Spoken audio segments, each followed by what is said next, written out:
Eh bien, bonjour à tous, c'est Quentin. Aujourd'hui, on se retrouve pour une nouvelle vidéo unboxing avec cet accent anglais hors du commun. Il s'agit de mon clavier. Alors, il s'agit en réalité du Corsair 495 RGB, ou si vous préférez, le K95 RGB de chez Corsair. Alors, le colis provient directement de chez Amazon, dans lequel je l'ai payé, attention, tenez-vous bien, 200 euros. C'est pas vrai du tout, je ne l'ai pas payé ce prix-là. En fait, ce clavier vaut bel et bien 200 euros. Je vous invite à aller voir plusieurs des reviews de ce clavier qui ont été faites. Là, je vais me contenter juste de vous en faire un unboxing, voir ce qu'il y a dedans et comment ça rend. Je ne critiquerai pas le clavier parce que tout simplement je ne l'ai pas testé et donc comment puis-je avoir un avis sur un produit que je n'ai pas testé.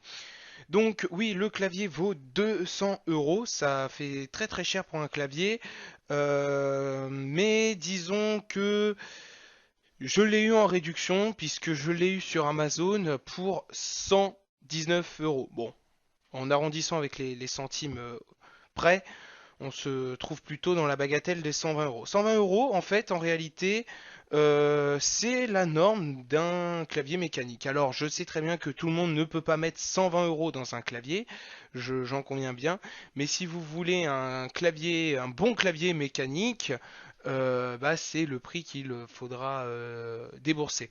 Alors, il y a ce qu'on appelle aujourd'hui un peu l'entre-deux, ce qu'on appelle entre le membrane et le mécanique. Ça coûte environ dans les 60 euros. Je crois que Cooler Master fait ça avec son combo Light L, je crois, si je ne dis pas de bêtises. Alors, le K95 vient se positionner dans la gamme la plus haut de gamme de chez Corsair. Et c'est ce qu'on va voir tout de suite, puisqu'en réalité, si vous avez un petit peu de logique, on a eu le K55 qui était pour le entrée de gamme pour 50 euros, à peu près 50-60 euros. Je ne connais pas les prix aujourd'hui. Le K55 me paraissait un très très très bon clavier. Alors après, j'étais parti sur le K70 de chez Corsair et j'étais parti aussi chez Cooler Master ainsi que HyperX. Je suis très vite revenu chez Corsair parce que je suis un peu Corsair fanboy, puisque le casque avec lequel vous m'entendez actuellement, c'est le Void Pro wireless. La souris qui est là, j'en ai pas fait d'unboxing parce que j'ai pas trouvé ça utile et certains youtubeurs ont fait cette review plus unboxing bien mieux que moi. Donc il s'agit de la Corsair Glaive en version aluminium. Et donc voilà, je devais compléter, comme ça je n'aurai qu'un logiciel avec le Corsair Utility et Engine pour pouvoir bah, justement avoir la collection complète. Parce que c'est-à-dire que si on a tout d'une même marque, on a quand même moins de software à installer. Et je trouve pour ma part quelque chose, je me suis dit j'ai tout acheté Corsair, pourquoi pas finir? Parce que même dans mon PC, là ce que vous ne voyez pas c'est que ma tour, mon boîtier PC est de chez Corsair et mes barrettes de RAM aussi. Donc on va tout de suite ouvrir ce colis. Beaucoup trop long, oui, oui, on peut dire ça comme ça. Donc qu'est-ce qu'il y a dans ce carton? Donc le carton, comme je l'ai dit, provient directement chez Amazon. Là on a des petites inscriptions, on s'en fout un peu, hein. On va l'ouvrir. Alors j'aime bien, c'est la facilité que j'ai à ouvrir le colis, quoi, c'est incroyable. Alors, pour mettre les choses au clair, j'ai commandé ce K95 RGB chez Amazon un jeudi et avec le week-end, il est arrivé le mardi. Alors voilà, j'en fais une vidéo que le vendredi parce que j'étais pas chez moi. Et je tiens à préciser que je n'ai jamais eu, en tout cas pour ma part, de... Merde, je suis pas en train de couper au bon endroit. Je n'ai jamais eu de problème avec les colis Amazon. En tout cas, pour le moment, je m'en suis. J'ai beaucoup commandé chez Amazon, je touche du bois, hein, là, voilà, je touche mon bureau, mais en tout cas, je n'ai jamais eu de problème particulier avec les colis Amazon. Sachant qu'il a pris 3-4 jours pour arriver, j'ai pris l'expédition normale, hein, c'est-à-dire ouvrable, 5 jours ouvrés. Je crois que c'est ça. J'ai pas payé avec le premium et tout. Je trouve que c'est un peu de la connerie. Mais bon, ça c'est mon opinion. Alors, ah oui, d'accord. Ils avaient pas les cartons taille normale, allez s'expliquer. Ok, alors là on a des espèces de renforts. C'est du plastique avec de l'air. On dirait ouais c'est ça, c'est de l'air sous pression. Ça part au four, hein. Hop, poubelle. Alors là on a quoi en dessous? Ouais, on a du papier craft, je sais pas trop ce que c'est, on dirait, ouais, c'est ça la gueule que ça a. Et ensuite, on a le magnifique K95. Alors, je vais virer le carton. Attention, hein, voilà, vos oreilles. Et donc, on a le magnifique K95 RGB Platinum MX Speed. J'ai voulu prendre les MX Speed parce que je fais beaucoup de gaming. Alors, on va retirer cette espèce de plastique du clavier qui le protégeait. L'emballage est vraiment très très beau. On a un espèce comme avec la glaive RGB, comme avec le Void Pro, on a une espèce de surimpression ici, ça reflète à la lumière sur le clavier. Là on a encore, merde, ça prend déjà les traces de doigts, c'est incroyable. On a ici le logo Corsair qui est aussi d'une texture différente. Le carton est magnifique. Enfin, en même temps, pour 200 euros, voilà, j'ai envie de dire, le bundle doit être quasiment irréprochable. Parce que ce clavier, quand même, voilà, je vous l'ai dit, coûte quand même la bagatelle de 200 euros. Moi, je l'ai eu à 119, coup de peau, parce qu'il était en réduc. Donc, 95, alors attendez, je vais vous le mettre comme ça, ce sera mieux pour vous. J'ai pas encore pris l'habitude de mettre correctement le bon format, mais normalement, ça devrait, avec le temps, se faire. Alors ici, on voit le clavier en version QWERTY, puisque vous voyez qu'ici, c'est du QWERTY. Rassurez-vous, si vous êtes du genre un petit peu à flipper, le clavier est bien précisé en AZERTY. De toute façon, sur n'importe quel site, normalement, ils ne sont pas obligés, mais c'est quand même largement mieux, de préciser de quel layout. Alors, le layout, ce sont ce qu'on appelle le QWERTY, l'AZERTY, le Quartz, par exemple, ou vos layouts perso, hein, pourquoi pas, why not, après tout. Euh, donc ils sont obligés de préciser le layout dans les descriptions. Donc là, le layout est précisé en QWERTY, mais rassurez-vous, il est bien en AZERTY pour ceux qui auraient un peu peur. Alors, je vous avoue que pour moi, l'AZERTY devient plus un problème qu'autre chose. Je m'explique un peu pourquoi. Je fais beaucoup de programmation. Donc, quand on fait beaucoup de programmation, mon clavier est dégueulasse, j'utilisais ce vieux clavier sans fil de chez Microsoft qui m'a servi pendant près de 6 ans. Voire même plus. Voire même peut-être peut-être plus 8. Ouais. Oh merde, ça passe vite le temps. Et le problème quand vous faites beaucoup de programmation, c'est que on est tout le temps sur la touche Alt-GR et à chercher les touches, par exemple par exemple quand vous faites du OU en C, par exemple quand vous faites des... Ah merde, en HTML inférieur supérieur, ou par exemple des anti-slash sur Windows. Et là, c'est vrai qu'il faut taper Alt-GR et tout. Donc ça, c'est une connerie de layout, hein. Et là, je reconnais que le clavier en QWERTY est plus... Pour moi, en tout cas, hein, sur les côtés, on a du... Là, regardez, je vous montre. On a ça, donc aussi de l'autre côté, hein. D'ailleurs, on vous précise bien que c'est français. Donc là, attendez, je vais vous le remontrer. Ici, on vous prouve bien que c'est de l'AZERTY, hein. Même de ce côté. Et est-ce que de l'autre côté aussi? Non. Alors, en dessous, qu'est-ce qu'on a? Eh ben, on a beaucoup de choses. Oh putain. Beaucoup de paperasse, beaucoup de marketing. Ça, franchement, je vais pas m'attarder dessus. Parce que, bon, c'est en tamponne. Notez ici que Corsair, par rapport au K70, a rajouté une petite ligne RGB sur le dessus. Bon, le rétroéclairage, ça fait gadget. Mais bon, je me suis dit, à force de me péter les yeux dans les jeux, je me suis dit qu'avoir un petit rétroéclairage, alors j'avais dit petit à la base, parce que j'avais lu que le rétroéclairage du K95 était plus faible que le Straf. Là, j'avoue, je commence à avoir un peu peur. Enfin, un peu peur. Je commence un petit peu déchanter quelque part. Parce que je voulais pas non plus un truc qui éclaire comme pas possible au maximum. Mais je sais que c'est réglable dans le Corsair Utility Engine.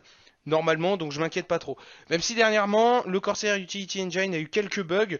Ma souris, par exemple, mes deux boutons sur le côté, donc qui étaient précédents et suivants, en ce moment ne fonctionnent plus. Donc il va falloir que j'attende, pardon, la prochaine mise à jour d'ICU. C'est lourd, hein. Waouh, waouh, waouh. Je sais pas combien. Là, on doit être bien sur. Je vais pas vous dire de conneries, mais bien 400-500 grammes, hein. Est-ce que j'ai l'info, tiens, sur le 2,68 kg? Oh putain de merde! Donc là, ici, vous pouvez noter les petits trucs, le petit scotch qui permet de protéger le clavier. Alors, on va l'ouvrir. Je pense que vous avez eu le temps de bien apprécier. Alors, je sais que la qualité pour lire est pas terrible. Alors, du coup, je vais vous lire un petit peu. Je vais vous le lire en français. Alors, ici, on a donc un châssis en aluminium brossé anodisé de qualité aéronautique. On a ensuite un passe-câble USB, donc un port USB derrière le clavier si vous préférez. Des commandes de volume et de multimédia, ça c'était un de mes critères, c'est que je ne voulais pas m'emmerder avec FN, je ne sais pas quoi, pour augmenter mon volume.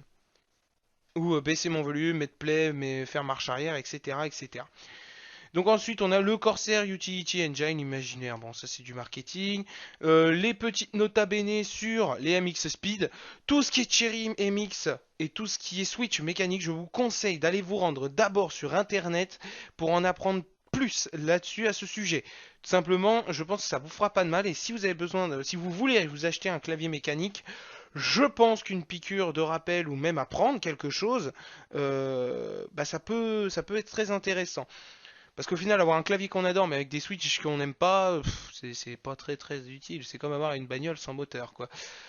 Donc ensuite, on a un repose-poignet amovible agréable, touché, double face. Alors j'ai vu sur certaines reviews qu'il était un peu à double tranchant puisqu'il prenait très très vite la poussière, mais vu que comme c'était magnétique, on peut toujours aller à l'évier, nettoyer la bande et revenir, le remettre. Donc c'est mitigé. Sur certaines reviews, c'est plus un point négatif ou, euh, ou un point positif. En ce qui me concerne, j'appellerais ça un pseudo bon point. Je crois qu'un youtubeur, plusieurs youtubeurs avaient repris ce terme de pseudo bon point parce que c'est quelque part une prise de risque que j'apprécie parce que j'adore toujours quand il y a une prise de risque. C'est un fail, mais pas trop. Donc c'est assez difficile de s'exprimer là-dessus. Donc un rétroéclairage dynamique multicolore, réglage touche, après voilà, mais machin. 6 touches programmables, ça bon, pour le montage vidéo je dis pas non. Hein. Et 8 mégaoctets, donc mégabytes de stockage pour par exemple sauvegarder vos profils. Alors comment je pourrais expliquer ça? Par exemple, vous avez votre K95 chez vous, vous voulez l'emmener chez un copain qui lui a un clavier, voilà. Donc plutôt moins, mais vous avez l'habitude de jouer avec votre matos. Ou sur un autre PC si vous faites de l'e-sport. Euh, comment dire? Vous pouvez tout simplement sauvegarder vos profils là-dessus et sur un autre PC, vous n'aurez même pas besoin de télécharger le Corsair Utility Engine et vous aurez directement votre profil embarqué sauvegardé avec votre clavier. Donc pourquoi pas, hein. Enfin, moi je trouve que c'est une innovation sympa.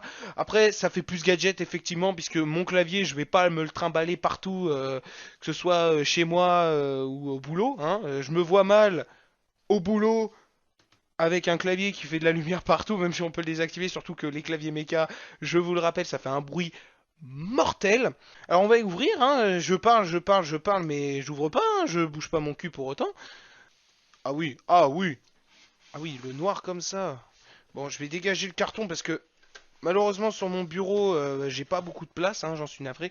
Désolé aussi pour les bruits de fond, étant donné que maintenant, merde, j'enregistre ma voix avec mon micro sans fil. Franchement, c'est un pur bonheur comparé avec mon ancien micro bah voilà que j'ai remplacé, avec lequel j'avais fait mon unboxing de mon PC portable, le MSI GP62 MVR, je crois, si je dis pas de bêtises, où là j'étais vraiment assis sur ma chaise, c'était horrible, franchement, c'était vraiment horrible. Je pouvais pas bouger, là je suis vraiment libre. Alors, Ah, waouh! Alors, je sais pas si vous pouvez le voir, je ne pense pas. Là, je le retourne. Ouais, alors si je le mets à la lumière. Voilà, là je sature un peu le blanc. Mais ici, vous pouvez voir la petite impression du logo Corsair dans ce noir mat. Franchement, c'est sympa, hein, très très sympa. Hop, on ouvre. Waouh! Je vais poser ça là. Alors, dans la boîte, un petit renfort là en mousse pour protéger le clavier. Je suppose qu'ici, c'est tous les accessoires qui viennent. Le clavier, putain. Ah oui. Ah oh putain, merde. Ah oui. D'accord. Alors, je vois déjà où est-ce que on veut en venir. Je m'explique. J'avais déjà vu ce problème-là avec le K70 et le Straf, je crois, où le fil du clavier est méga trop gros. Alors là, ça se voit hein, quand même parce que la vache, il est énorme. Et vous comparez avec mon fil de souris, il est tressé, oui, il est tressé, donc va pas y avoir de problème avec on va dire les coupures ou de ce genre de choses, et les coupures micro-coupures. Mais la vache, qu'est-ce qu'il est grand! Limite, en fait, là c'est limite un défaut du clavier. Donc là, on a les deux câbles USB. Limite, il est pas maniable en fait. Il est bien gainé, mais alors niveau maniabilité, la vache, j'ai vu mieux, hein. Ah ouais, ouais, ouais, putain, il est énorme. Ah, je m'attendais pas à ça. Bon, on va poser le clavier ici, toujours protégé. Je vais le vouloir retourner, tiens. Et vous allez pouvoir, je pense, apprécier la gueule du câble. Incroyable ce câble. Alors, hide, non, open ear. Ici, on a un petit truc jaune. Qu'est-ce qu'on a là-dedans? Je suppose que c'est tout ce qui est manuel garanti, hein. Le bundle, franchement, est parfait. J'ai rien à dire. Ah oui, si, c'est ça, je l'avais lu. Alors, ceci est un set de touches français pour les MOBA et les FPS. Si vous voulez avoir des touches un petit peu plus texturées, Corsair vous offre ce kit pour pouvoir tout simplement changer vos lettres. Alors on a pour les MOBA c'est AzerDF et pour le FPS ça sera ZQSD, hein, ou WASD. Il faut voir si je peux me procurer du W. Alors le A je l'ai déjà et du W. Ouais, il me faudrait du W pour avoir un bon set comme je voudrais. Alors, ici on a le petit manuel, le K95 Platinum, avec le guide de garantie comme ça, hein, comme petit flyer. Je ne vais pas vous le lire, franchement, il n'y a rien d'intéressant là-dedans. Ici le manuel. Donc, qu'est-ce qu'on peut avoir d'intéressant là-dedans? Oh putain, c'est écrit super petit. Ouais, bon, là, vous avez tout ce qui est côté marketing et ça vous explique le clavier. Ouais, why not, hein. Après, il faut apprendre aussi. Ouais, en fait. Bon, c'est disponible dans pas mal de langues. Bon, on verra, je verrai ça un peu plus tard. Alors, une autre qualité de ce clavier, j'en ai un petit peu parlé, c'est l'USB Pass-Through. Ce que j'appelle le deuxième port USB, en fait. Ça permet en fait de brancher un téléphone, une souris ou un casque, le rechargement d'un casque, pour justement permettre d'avoir un USB en plus disponible. Le problème étant, c'est que ça prend deux câbles USB et ça se branche en USB 2.0. Ce que je trouve un peu dégueulasse, c'est que pour le prix, j'aurais aimé du 3.0, voire du type C. J'aurais aimé de l'USB 3.1 et du type C, franchement. Je pense que pour le prix, ils auraient pu faire un petit peu l'effort de ça. Franchement, ça leur aurait pas coûté grand-chose de rajouter du type C. Surtout avec les normes européennes qui veulent que les téléphones, tout simplement, soient à la norme européenne. C'est-à-dire que maintenant, on n'est plus sur du mini USB, on est sur tout simplement, l'USB type C. Un peu de mal à parler puisque je fais plusieurs choses en même temps. Voilà, bon, alors là, il n'y a plus rien. Donc je vais me débarrasser des boîtes. Je vais les mettre là sur le côté. Un beau bordel dans la pièce. Et donc là, vous avez le repose-poignet. Alors, il y a pas mal de choses à dire. Le repose-poignet, je le trouve bien. Peut-être un peu court, mais bien. C'est sûr qu'il est toujours plus long, mon repose-poignet actuel, que j'avais, un espèce de mini repose-poignet, mais franchement sympa. Alors, je vais l'ouvrir. On s'occupera du gros bébé après. Ça s'ouvre comment? Ah! Encore ce film plastique de merde. Quoique je préfère ça au polystyrène de chez WE, hein. Franchement, j'avais nettoyé pas mal de répliques à plusieurs reprises.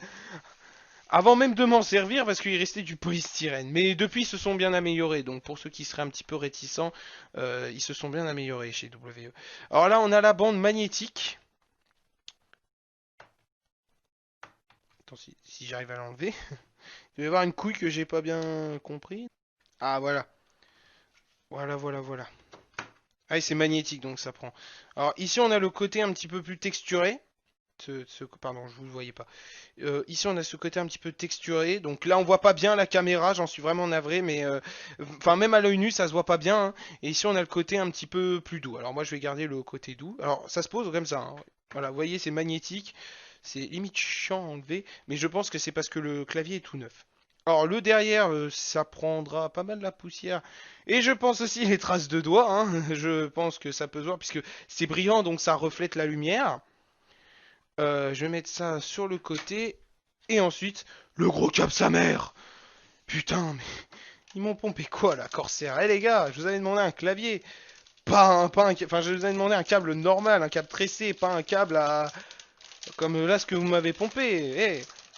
Alors ici on a le K95 que vous pouvez pas voir parce que je suis là, enfin pour moi il est comme ça, hein. Il est de face, hein, de façon à ce que je puisse couper le scotch. Pas mal leur scotch. Waouh. Je pense que à main nue c'est limite plus facile, ouais. Ouais, c'est plus facile qu'avec le couteau. On notera ici ces espèces de passe-câbles. Alors si j'ai bien compris c'est pour des écouteurs ou un casque. Mais là aussi ça sera un pseudo bon point d'après certaines personnes. Puisque en réalité, tout ce qui est câble gainé, ça ne passerait pas. Alors je vais essayer avec ma souris, tiens. On va voir, parce que... On va voir si ça passe. Alors attendez, je vais vous mettre comme ça pour que vous puissiez voir.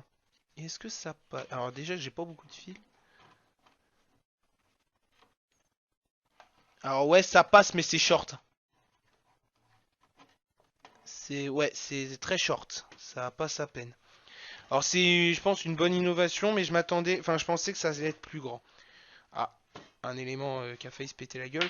Par contre, les mecs, le câble, mais what the f... J'en parle, je fais beaucoup la réflexion de ce câble, mais il est énorme. Alors, on a ici... ils sont où les petits patins? Voilà. Ici, on a des patins antidérapants ici. On en a 4. Et des petits loquets pour pouvoir le surélever. Moi, j'aime toujours que mon clavier soit surélevé un petit peu. On a les touches de personnalisation G1, G2, G3, G4, G5, G6. Alors on en a perdu par rapport au premier, parce que sur le premier il me semble il y en avait 18, et là il y en a plus que 6. Mais bon, vu la gueule du premier aussi, je me dis peut-être que 18 c'est un peu trop. Donc le châssis en aluminium brossé, ici le logo Corsair, la molette du son, qui est pas crantée, tiens je m'attendais à ce qu'elle soit crantée. Mais c'est limite mieux en fait. Et on a les boutons ici, donc les boutons multimédia, donc la couper le son, la molette de son, arrêt précédent, pause play et suivant. Le pad numérique, les touches de fonction avec échappe. Alors, j'en vois venir beaucoup, dont moi le premier. Faut savoir que sur mon ancien clavier, la touche échappe était très très longue. Elle était assez longue. Et ici, c'est juste une touche. Donc, il va falloir que je me réhabitue. Et surtout à ne pas confondre échappe avec G1. Là, ça va poser problème. Niveau qualité de frappe, je ne pourrais pas vous dire pour le moment. J'en ferai peut-être une review plus tard. Donc voilà. Ici, la barre d'espace, j'en ai pas parlé, pardon. Un petit peu texturée, très sympa. Donc Alt GA. Deux touches Windows sur le côté. Euh, Ça, limite, je m'en branle, hein, des touches Windows, parce que faut savoir que sur mon PC portable, elles sont à droite, et sur mon ancien clavier, elles étaient à gauche. Et à la place d'une touche Windows, ici, j'avais une touche fonction qui me permettait d'avoir des touches de fonction que je me servais pas plus que ça, puisque j'avais... En fait, tous les raccourcis, je pouvais déjà les utiliser, quoi. C'est... Ouais, c'est un peu con. Enfin bref, alors, on va essayer de mettre ça. Comment ça se met? On va rabattre les patins. Je vais rabattre les patins, je vais essayer de le mettre. Je vais pas pouvoir le faire à la caméra, quoique. Ah, il y a moyen que j'arrive.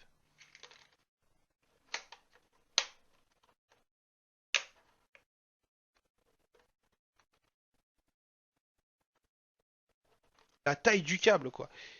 Il doit bien faire peut-être 2 mètres de long, mais la vache, qu'est-ce qu'il est épais. Il est pas maniable, hein. Il est pas maniable du tout. Je suis de retour avec je ne sais pas pourquoi l'enregistrement qui a complètement planté à l'insertion du clavier. Va savoir. Donc là, on a une petite ligne en RGB ici sur le dessus. Donc on a le casque. Alors je vais rester sur un son normal pour couper le son évidemment. Je vais éviter, hein. Ici, on a tout. Alors je remarque que par exemple, on a un rétroéclairage plus ou moins ambiant, pas trop. Alors ici, on peut régler le rétroéclairage. Alors là, off. Uno, dos, itales. Ici, c'est pour verrouiller Windows. Alors là, est-ce que c'est verrouillé? Quand c'est bleu, Windows est verrouillé. Est-ce que je peux le baisser? Merde, ça va aussi le baisser là. Quand c'est bleu, Windows est verrouillé. Quand c'est rouge, Windows est disponible. Donc c'est la touche Windows pour verrouiller tout simplement Windows. Il y a aussi un anti-ghosting complet. Donc si vous voulez écraser votre tête sur votre clavier, pas de souci, vous pourrez toujours. Et le rétroéclairage est franchement pas dégueu. Je m'attendais franchement à beaucoup plus lumineux et au final non, c'est plutôt assez sobre. Alors évidemment, on va pouvoir mettre plein d'effets, mais franchement, on va voir ce qu'on peut faire. Alors ça, évidemment, je le ferai en mode hors caméra, mais c'est pour vous donner un petit aperçu. Alors là, normalement, de base, il est synchronisé. Voilà. Spiral Rainbow, c'est quoi ça? Oh putain, attends, on va pouvoir en ajouter. Voilà, ça c'est un très bel effet que j'adore. C'est ce petit effet-là. Alors, la vitesse, je peux la mettre en lente. Voilà, très bien, c'est ce que je voulais. Sens horaire, sens strict go. Voilà, alors là, vous voyez, enfin, vous pourrez voir sur le Corsair Utility Engine toutes les possibilités que vous pouvez faire. Alors ici, vous pouvez vous créer votre propre profil. Donc, voilà. Et bah, c'est à peu près tout. C'est à peu près tout sur ce clavier. Franchement, il est beau. Il est très cher. Ça, j'en conviens. Euh, je vais vous faire la liste un petit peu de ses qualités et défauts. Donc, qualité, évidemment, il y en a plein, quoi. L'USB pass-through. Même si j'aurais aimé du 3.0 ou du type C, pour le téléphone, c'est bien pratique. Mais, tout à l'heure, je me suis rendu compte de quelque chose. En fait, l'USB pass-through est fait spécialement pour ce câble. Alors, je vais rallumer une minute. Il est fait spécialement pour le câble du Corsair. Merde. Wireless Void Pro, puisque ce câble en fait n'est pas du tout tressé, puisque c'est juste un câble de rechargement. Et oui, et oui, et oui, et oui. Alors attendez, est-ce que je vais quand même pouvoir... Je vais essayer, hein. Franchement, c'est tendu ce que je fais. Oh la vache. On va tirer un petit peu. Ah là, voilà. Je vais pas pouvoir non plus tout faire. Ouais, le câble est... Waouh. La vache, très difficile. Alors je peux pas faire mieux, hein, désolé. Voilà, je peux à la limite mettre comme ça. Donc il est très beau, franchement. Donc niveau qualité, le RGB, la structure, le bundle, en somme, pas mal de choses. En fait, j'ai plus envie de vous lister ses défauts parce que il y en a pas beaucoup, mais il y en a quand même.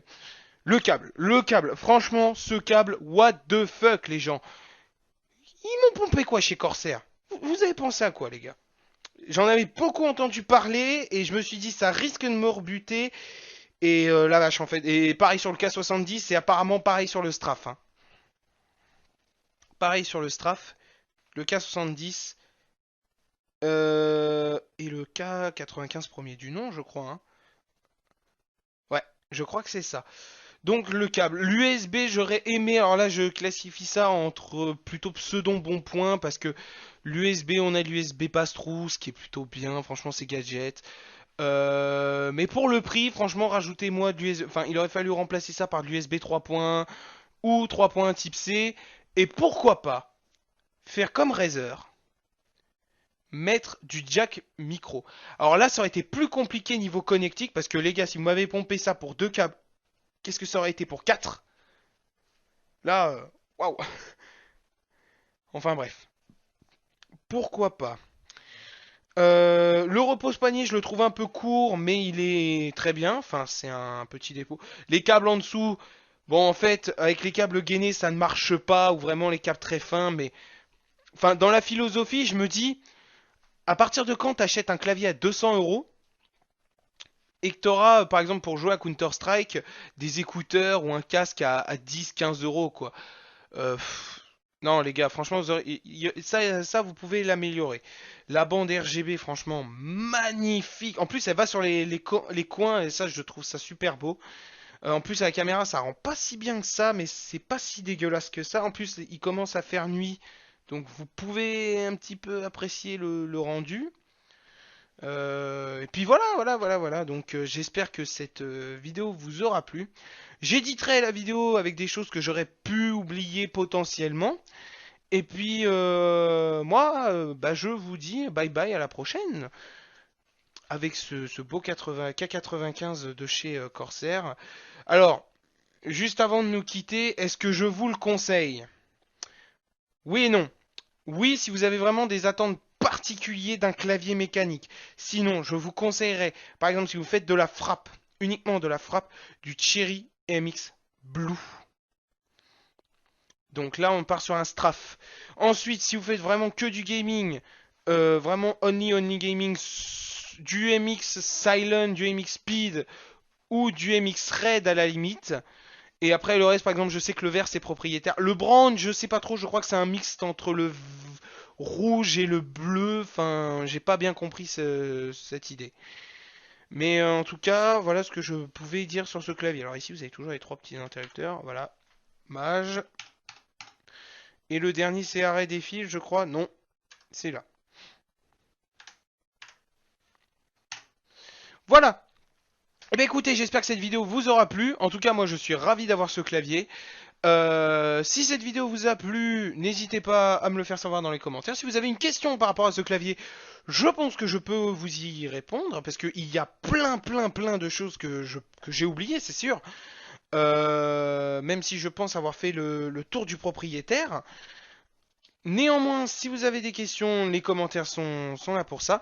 Et puis quant à moi, je vous dis bye bye et à la prochaine.